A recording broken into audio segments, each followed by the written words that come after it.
విజయవాడ హైవేలో ఫిలిం సిటీకి ఎదురుగా 100 ఫీట్ రోడ్ ఫేసింగ్ లో Vignan university, saint Mary's group of colleges ఇక్కడ చాలా దగ్గరి ప్రాంతం ఇది. విజయవాడ హైవే కూడా జస్ట్ 2.5 minutes లో ఇక్కడి నుంచి వెళ్ళొచ్చు.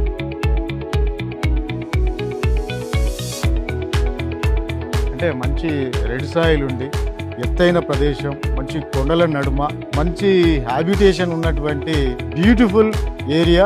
HMDA రెరా అనుమతులను కలిగి ఉంది కాబట్టి దీంట్లో ఫుల్ ఫెడ్జ్డ్ గా మనకు అండర్ గ్రౌండ్ డ్రైనేజ్ అయితే, underground electricity, water pipeline already వేసి ఉన్నది. సిసి రోడ్లు, ఎంట్రన్స్ గ్రాండ్ ఆర్చ్, అదే విధంగా avenue plantation to entire site కూడా కాంపౌండ్ వాళ్ళు, సోలార్ ఫెన్సింగ్. అదే విధంగా ప్రతి ప్లాట్ ఓనర్ కి గర్వపడేలా ప్లాట్ స్టోనింగ్స్ గానీ, ఆ డెవలప్మెంట్స్ గానీ, అప్రిసియేషన్ గానీ దీంట్లో మనం ఇమీడియట్ గా కన్స్ట్రక్షన్ చేస్తున్నాం కాబట్టి మంచి అప్రిసియేషన్ వస్తుంది.